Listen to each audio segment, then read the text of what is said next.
بسم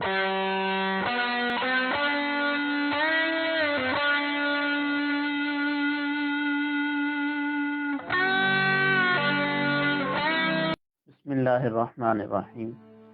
تو بر صغیر کے اندر جب مسلمان آباد ہوتے چلے گئے تو اب اس خطے کے اوپر دو بڑی قومیں آباد ہو گئیں۔ ایک طرف ہندو جو کہ مختلف خداؤں کی عبادت کیا کرتے تھے اور بتوں کی پوجا کیا کرتے تھے، اور دوسری جانب مسلمان جو صرف ایک ذات وحدہ لا شریک پر ایمان لاتے تھے اور اس کی عبادت کیا کرتے تھے۔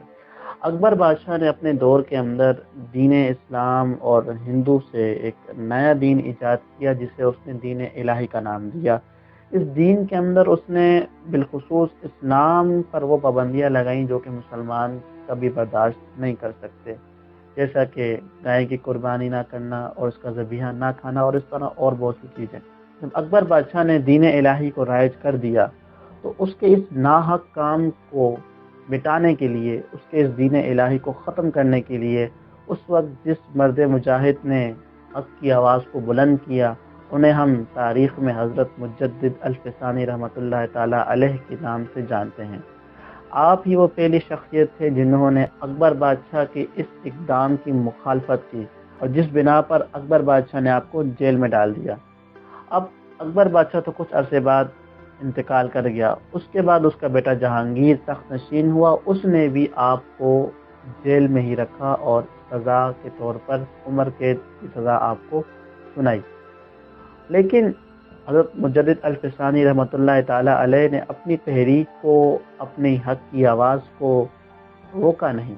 وہاں جیل کے اندر بھی آپ نے لوگوں کو دین اسلام کی تبلیغ دی اور اکبر بادشاہ کے اقدامات سے ان کو آگاہ کیا، اور جیل کے اندر ہی آپ کے حامی اور آپ کے شہدائی بڑھتے چلے گئے، جس کی بنا پر ایک وقت ایسا آیا کہ جہانگیر کو آپ کی بات ماننی پڑی اور دین الہی کے نام سے جو کچھ بھی اس وقت بر صغیر میں راج تھا اسے ختم کیا گیا۔ اب اس دوران اس خطے کے اوپر مختلف بادشاہوں نے، مختلف خاندانوں نے حکومت کی، لیکن اب یہاں سے ایک برطانیہ کا دور شروع ہوتا ہے۔ برطانیہ کے دور جو اس بر صغیر میں چلا اور یہاں پر برطانیہ کی حکومت قائم ہوئی، اس کی جو سب سے بڑی وجہ تھی جس نے برطانیہ کو اس خطے کے اندر آنے کے لیے کھلی راہ فراہم کی، وہ تھی ایسٹ انڈیا کمپنی۔ یہ وہ کمپنی تھی جو کہ چند ملازمین پر مشتمل تھی اور تجارت کیا کرتی تھی۔ اس کام کو سمجھنے سے پہلے سب سے پہلے ہمیں یہ جاننا ہوگا کہ اس وقت ہندوستان کی کیا قدر و قیمت تھی اور کون کون سی طاقتیں اس وقت تجارت کے اندر شامل تھیں۔ اس زمانے کے اندر بر صغیر سونے کی چڑیا مانی جاتی تھی اور اس کی چیزیں دنیا بھر میں مقبول تھی۔ اس بات کا اندازہ آپ اس بات سے لگائیں کہ اس وقت اس دنیا کی مصنوعات کا 25% حصہ، ایک چوتھائی حصہ صرف ہندوستان کیا کرتا تھا۔ پھر ایسٹ انڈیا کمپنی نے اپنے ملک سے اجازت لے کر یہاں پر تجارت شروع کی اور سب سے پہلے گجرات کو اپنا مقام بنایا، اور پھر یہاں سے آہستہ آہستہ انہوں نے تجارت کے ساتھ ساتھ ملک کے اندر اپنے اثر و رسوخ بڑھانا شروع کر دیے۔ شروع میں یہ بالکل محدود تھے، ان کی طاقت، ان کے اثر و رسوخ بالکل محدود تھے، لیکن پھر اس وقت کے برطانیہ کے بادشاہ نے اپنے سفیر کو جہانگیر کے پاس بھیجا اور مختلف باتوں پر معاہدے ہوئے، جس کی بنا پر ایسٹ انڈیا کمپنی کو ملک بھر کے اندر کاروبار کرنے کی، تجارت کرنے کی اجازت مل گئی۔ فرانس اور برطانیہ کے مابین کچھ تعلقات خراب ہوئے جس کا اثر بر صغیر میں بھی آیا، کیونکہ بر صغیر کے اندر فرانس اور ڈچ جو ہیں ان کی تجارت بہت زور آور تھی، اور یہاں سے برطانیہ نے بھی اپنی تجارت کا آغاز یہاں کیا ہوا تھا۔ اس سے پہلے بہت سی کمپنیاں بھی آئی تھی، مگر ایسٹ انڈیا کمپنی نے جو کام کیا وہ کسی نے نہیں کیا۔ ایسٹ انڈیا کمپنی اور فرانس کی کمپنیاں آپس میں جھڑپیں شروع ہوئیں اور ملک کے اندر ایک فساد سا برپا ہو گیا۔ ایسٹ انڈیا کمپنی نے اس کے بعد پھر اپنی ایک فوج تیار کی جس کے ذریعے وہ ملک کے اندر اپنی حفاظت کرتے اور جنگیں لڑتے تھے۔ یہ کمپنی پہ کرتے کرتے ایک وقت ایسا آیا کہ انہوں نے مغلوں کے خلاف ہی اپنا محاذ کھول دیا، لیکن مغل ہاتھی کے برابر اور یہ مچھر کے برابر تھے، مغلوں نے ان کو بالکل ملیا میٹ کر دیا۔ پھر یہ دوبارہ آئے بادشاہ کے دربار میں، مغل خاندان کے دربار میں آئے اور آ کر سر جھکا کر معافیا مانگی اور پھر سے تجارت کی اجازت مانگی، جو ان کو مل گئی۔ اور پھر انہوں نے اپنی اس چیز کا بدلہ اس طرح لیا کہ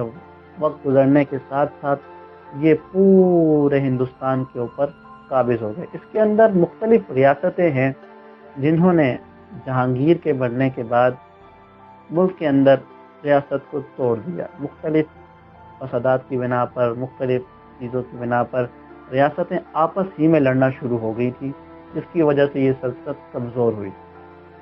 ایسٹ انڈیا کمپنی نے اس کا فائدہ اٹھاتے ہوئے عوامی طاقت کو حاصل کیا اور اس وقت کی سلطنت کے مخالف ان کو کھڑا کر دیا۔ اس وقت نواب سراج الدولہ جو کہ بنگال کے نواب تھے، انہوں نے ان کو اوقات یاد دلانے کے لیے، ایسٹ انڈیا کمپنی کو ان کی حیثیت یاد دلانے کے لیے ان پر حملہ کیا اور ان کے قلعوں پر قبضہ کر لیا۔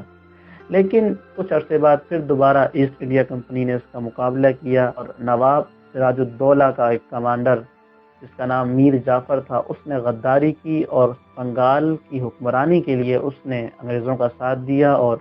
جس کی وجہ سے نواب سراج الدولہ کو شکست ہوئی۔ بالکل یہی معاملہ ٹیپو سلطان کے ساتھ بھی ہوا، اور کرتے کرتے مغلیہ خاندان کا آخری چشم و چراغ بہادر شاہ ظفر، اس کی بھی حکومت ختم ہوئی۔ لیکن برطانیہ ابھی تک اس خطے کے اوپر مکمل کنٹرول حاصل نہیں کر سکا تھا۔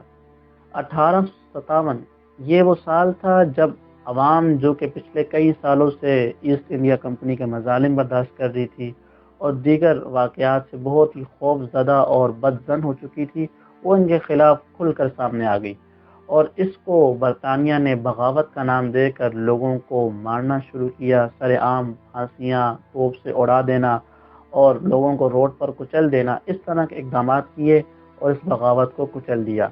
لیکن ایسٹ انڈیا کمپنی کے ساتھ بھی پھر کچھ ایسا ہی ہوا۔ جب ایسٹ انڈیا کمپنی کا پورا اختیار ہندوستان کے اوپر ہو گیا، برطانیہ نے ایسٹ انڈیا کمپنی کے اختیارات کو کمزور کر کے پھر ایک وقت آیا کہ اس کو بالکل ہی برطانیہ کے اندر محدود کر کے ہندوستان کے اوپر باقاعدہ طور پر انگریزوں کی حکومت کا اعلان کیا، اور اس طرح برطانیہ اس خطے کے اوپر حاکم بن بیٹھا، اور ایسٹ انڈیا کمپنی سن 1874 میں ختم ہوئی۔ یہ وہ واحد ایک کمپنی تھی جس نے وہ کام کر دکھایا جو کہ تاریخ میں اس سے پہلے کسی اور نے نہ سوچا تھا نہ دیکھا تھا۔ اس کمپنی نے تجارت کے ذریعے ایک بہت ہی بڑی طاقتور سلطنت کو زمین بوس کر دیا اور اپنے ملک کو یہاں پر لا کر ہاتھ